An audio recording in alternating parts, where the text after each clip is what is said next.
This production is brought to you by the World History Encyclopedia and the study of antiquity and the Middle Ages.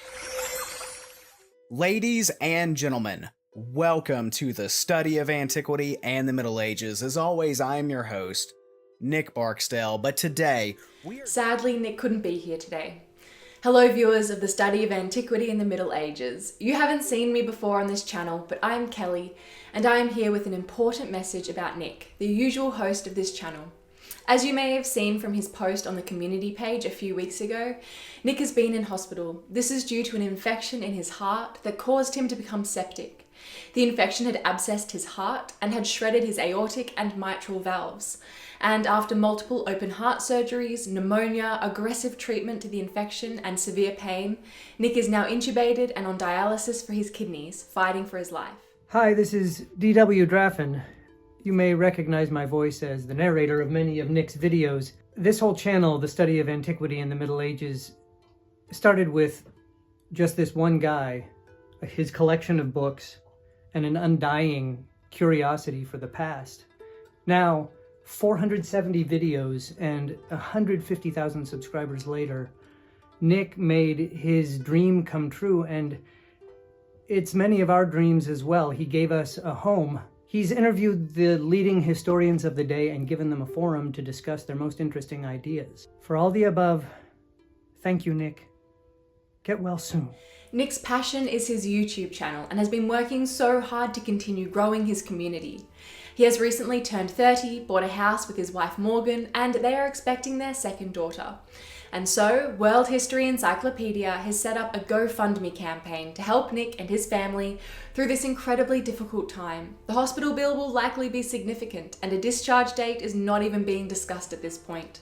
So they have no idea how long his hospital stay will ultimately be. All the while, Nick has no salary and is on unpaid sick leave.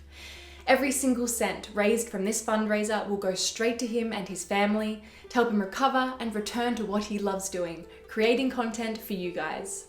If you would like to donate and help Nick and his family, you can find the link to the GoFundMe campaign down below. Thank you so much for your donations of any size. Every little bit will help Nick and his family. Hello everyone. I am Dr. Czar from the YouTube channel History and Headlines. Today we take a look at an early influential European civilization headquartered on the Italian peninsula, the Etruscans. Etruria, a region on the central western side of the Italian peninsula, that area covered by modern Tuscany, Lazio, and Umbria, was once home to a people and civilization called Etruscans. The Etruscan culture, having arisen around the 9th century BC, flourished to become the dominant culture in Italy by 650 BC. How the origin of the Etruscans came about, and how their culture grew to outcompete other cultures on the Italian peninsula, including the Ligures and North Picenes in northern Italy, the Rutulians Southeast of Rome, and the Sicanians of Sicily, will be discussed in this video. The Italian peninsula has been the home of human ancestors perhaps as far back as 850,000 years ago. And about 200,000 years ago, the Neanderthals left evidence of their presence in Italy and were at that time the most advanced humans in Europe. Modern humans first entered the archaeological record in Italy around 40,000 years ago and eventually gave rise to the earliest identifiable ancient civilizations of Italy. The historical record of ancient Italy begins with the legendary origins of Rome around 750 BC and the more or less concurrent beginnings of the Etruscan culture. The earliest people of Italy spoke a variety of languages, including Indo-European languages and others, including the earliest Etruscans spoke a language of non-Indo-European origin, leaving ancient Italy with no universal Italian language. Another linguistic influence on the people of the Italian peninsula came from the Semitic Phoenicians and Carthaginians that brought Afro-Asiatic languages to Italy. The language of the most ancient Etruscans was based on the Tyrrhenian linguistic family, neither Indo-European nor of Greek origin, and stemmed from a Paleolithic Southern European linguistic heritage that predated the Indo-European influence. The Iron Age in Italy, circa 1100 to 700 BC, coincided with the establishment of recognized cultural civilizations. The establishment of the Etruscan language around 900 BC may serve as a benchmark in determining the origin of the Etruscan culture during the seminal advent of the Iron Age. The oldest known written records from the Etruscan language date from the 8th century BC, and written samples of the Etruscan language persist to the 1st century AD. Around 900 BC, the Villanovan culture based on early Greek colonization of Italy was the beginning of what became the Etruscan civilization in the area of what is now modern Bologna. The Villanovan culture constituted the first Iron Age presence on the Italian peninsula.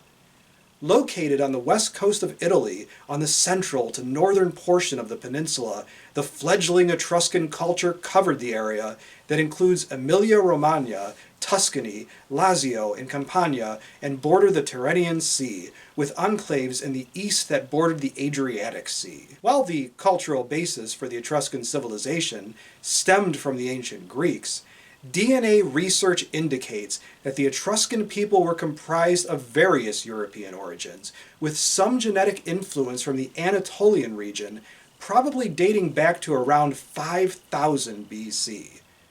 According to the Greek historian Hellenicus of Lesbos, the Etruscans descended from Greek Thessalonians, while Pliny the Elder surmised that the Etruscans had come from the Rhaetian people of Alpine origin. The esteemed Greek historian Herodotus opined that the Etruscans had come from Lydia and Anatolia. Other ancient historians assumed the Etruscans had always been there. Additional genetic testing has indicated Etruscan heritage included influence from the people of the steppes that migrated from what is now modern southern Russia, Ukraine, and Kazakhstan. Genetically speaking, the Etruscans were largely the same people as those that founded the Roman civilization. The Etruscan people transitioned from hunting and gathering origins to becoming farmers that engaged in a division of labor, allowing for efficient use of individual skills for the mutual benefit of the society.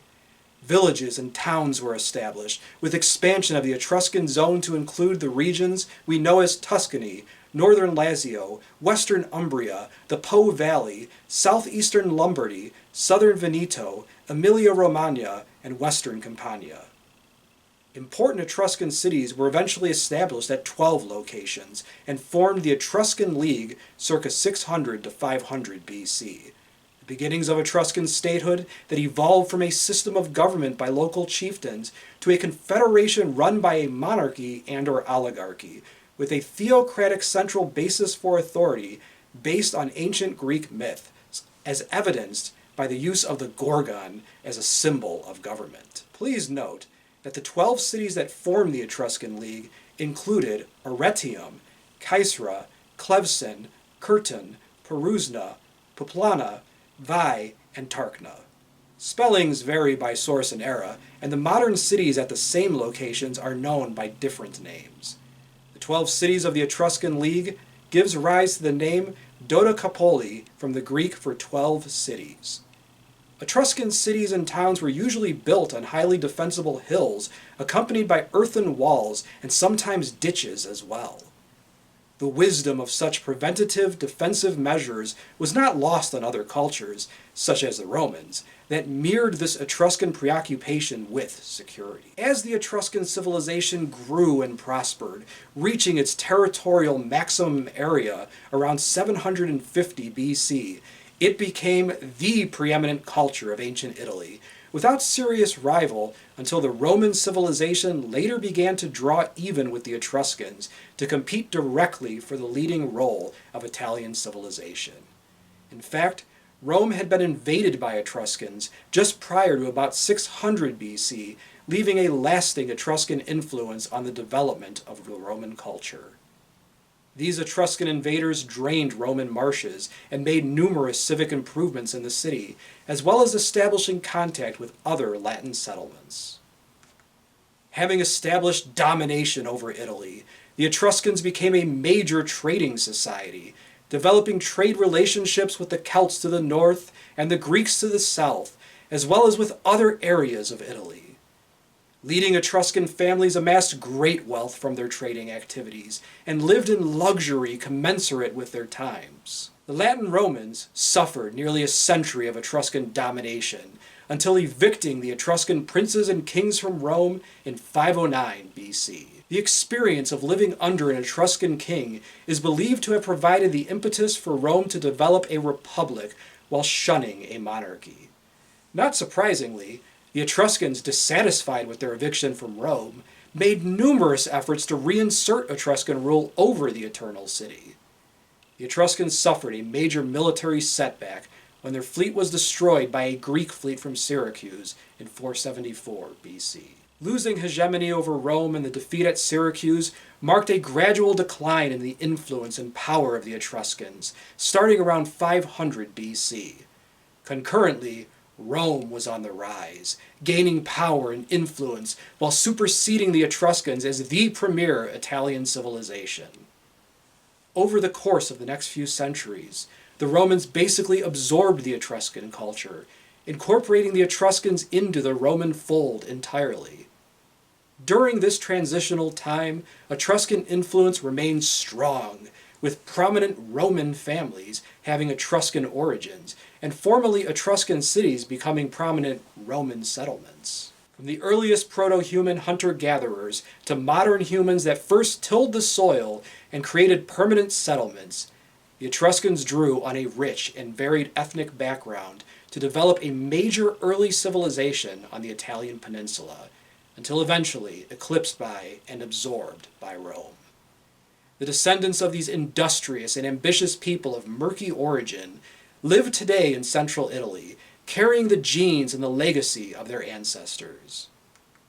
As a question for my students and subscribers, are you or any of your acquaintances descended from people from central or northern Italy?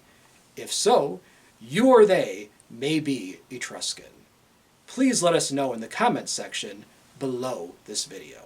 If you like this video and would like to receive notification of new videos, please feel welcome to subscribe to History and Headlines and become one of our patrons. Your viewership is much appreciated.